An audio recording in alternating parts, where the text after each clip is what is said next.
All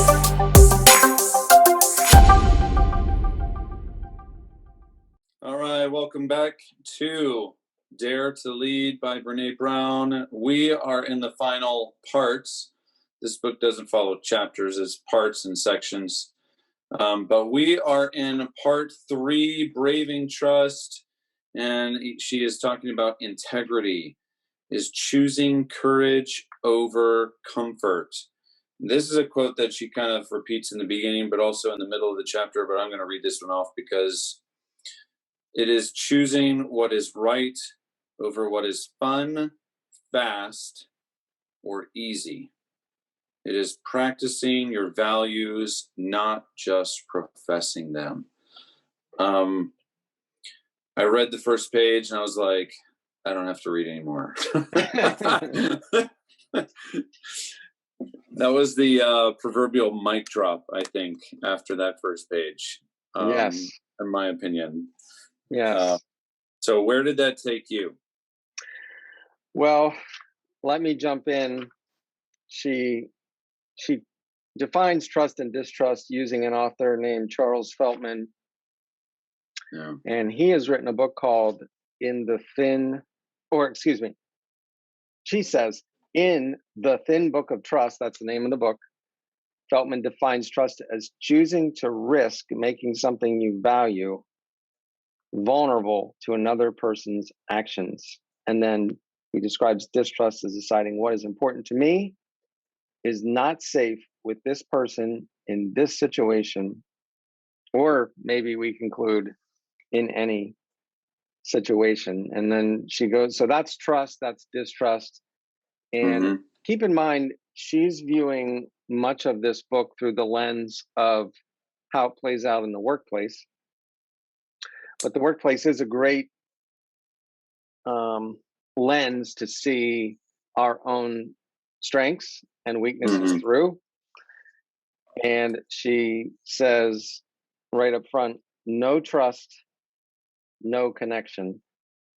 Yep. And I think we all know that is inherently true. We can laugh, we can smile, we can have a conversation, but if there's no trust, then there's ultimately no connection. So for me, you asked me how this hit me. This whole part, as she calls it, part 3, I saw it through the lens of recovery. And I thought a lot about our recovery ministry and recovery ministries and how much we value confidentiality. I think all recovery ministries run on that. And I don't know that trust, I guess trust is synonymous with confidentiality, but just because somebody doesn't talk about my situation, I suppose doesn't mean that I trust them necessarily. But if people started to talk about what they're hearing from others, you would have no recovery ministry. Yeah.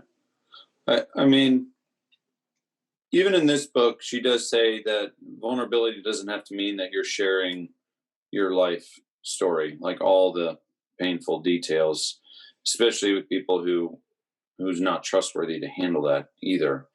But that doesn't mean you can't have a vulnerable conversation, a vulnerable thought.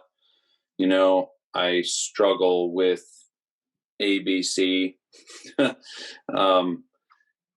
And I really see the simplest version is trust is you're willing to risk a vulnerable conversation.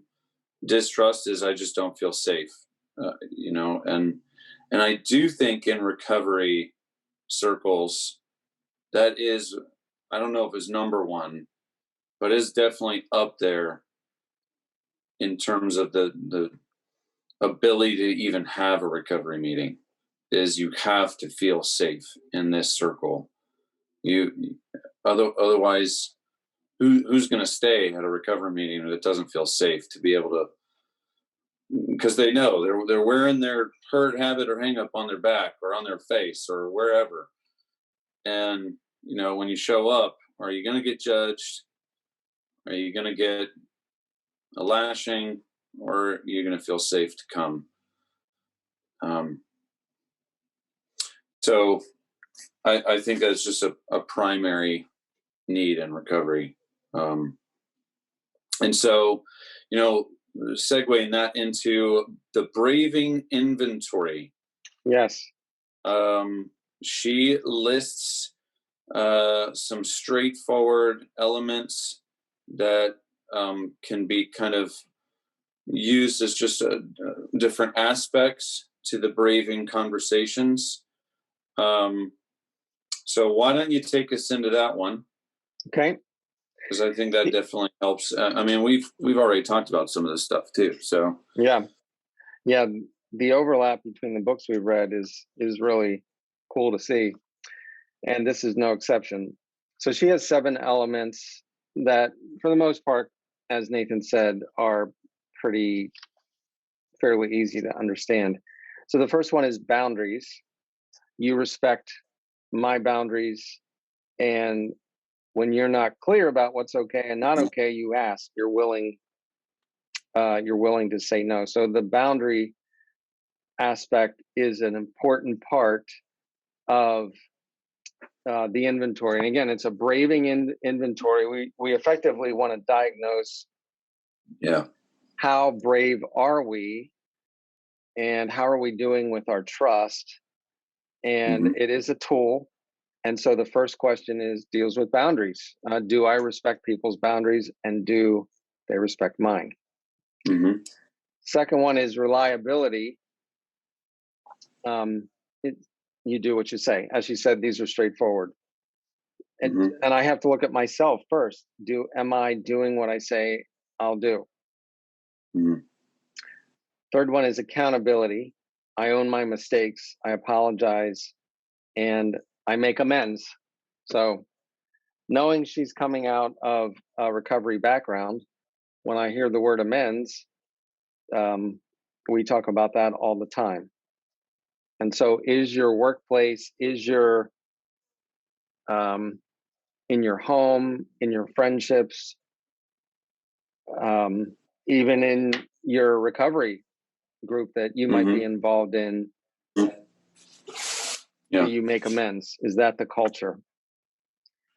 Now, sometimes she uses very clever words which give language, and that is part of what I've learned from Brené. So the next one, I love this word, is vault.